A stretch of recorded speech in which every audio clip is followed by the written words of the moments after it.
suis vraiment très mauvais joueur. Le petit frère à Johanna, ma fiancée qui a 9 ans, si on joue ensemble, c'est pas parce qu'il a 9 ans que je vais le laisser gagner.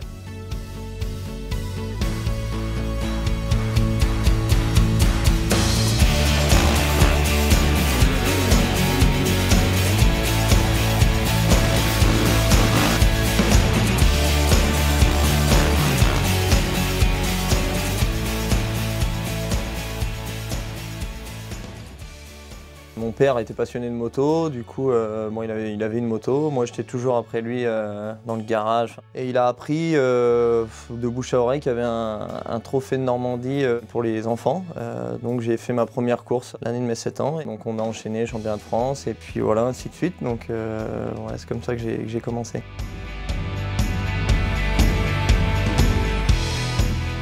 J'ai continué quand même championnat de France jusqu'à 15 ans en 85. Et durant cette année-là, j'ai rencontré donc mon entraîneur, qui est toujours mon entraîneur physique aujourd'hui, Bruno Lozito. J'ai continué à progresser tout le temps. J'étais vice-champion de France junior. Après, je suis allé en championnat de France élite, championnat d'Europe. J'ai fini sur le podium du championnat d'Europe, qui m'a donné mon accès pour le championnat du monde 125. Donc je suis arrivé en championnat du monde en 2005. Là, j'ai donc quitté la structure que Bruno Lozito avait, le team NGS. Et j'ai signé dans un team allemand, voilà, qui était avec plus de moyens. Après, cette saison a été très compliquée. J'habitais en Allemagne, beaucoup de blessures. Essayer de rattraper le temps perdu, chose qui est impossible, mais qu'on espère tout le temps. Mon manager m'a dit, écoute, c'est compliqué les budgets pour continuer en MX1, mais j'ai envie de continuer avec toi. Si tu veux, on va en MX3, donc plus de 450, et on se bagarre pour le titre. Je voulais rester en MX1, maintenant voilà, c'était la seule opportunité pour moi de rouler, et donc ça a été une grosse bagarre toute la saison, mais j'ai gagné le titre. Au-delà de la satisfaction personnelle, c'est aussi la satisfaction de tout l'entourage, tous ceux qui m'ont soutenu, qui m'ont encouragé, voilà, que ce soit déjà mes parents, tout le monde, tous mes partenaires, tous ceux qui ont toujours été là dans les bons, mais aussi dans les mauvais moments.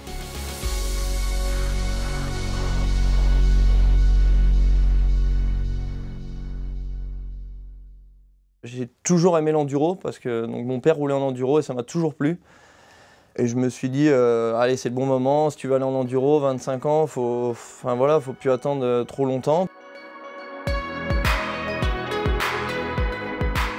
Donc voilà, je pars avec KTM France et Eric Bernard. La première saison s'est quand même très bien passée puisque je suis champion de France. Je finis 4e du mondial cette année-là, donc ce qui était plutôt bien. Je finis rookie de l'année, donc une belle saison. Une fois que j'ai fait le choix d'arrêter le motocross pour partir en enduro, c'était soit ça marchait ou soit voilà, je passe à autre chose et ça a marché.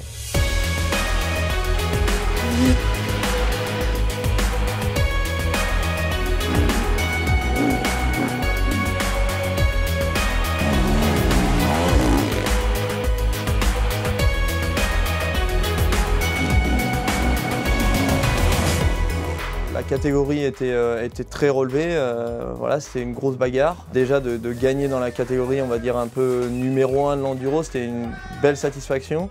D'être champion du monde et d'enduro et de motocross, c'était voilà, je suis le seul à avoir réussi ça, donc je suis assez fier de ça.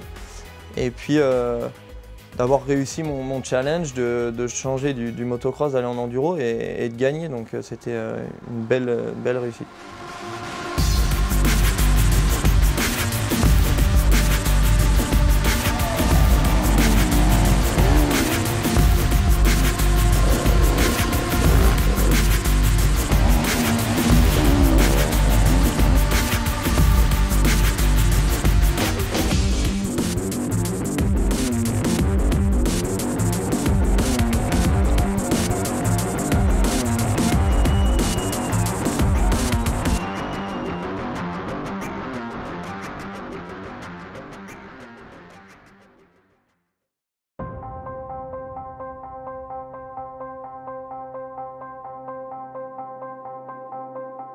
J'ai toujours regardé, petit, ça m'a toujours fait rêver et là, je me dis que je suis acteur de cet événement. Donc l'objectif, c'est mon but, c'est de gagner un jour le Dakar.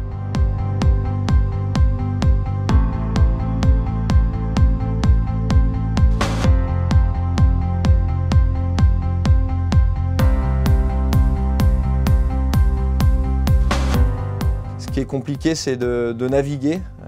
Ça, c'est déjà une part de difficulté. Ensuite, c'est de naviguer en allant vite. Ça, c'est la deuxième grosse difficulté. Et la troisième grosse difficulté, c'est que ça va vraiment vite.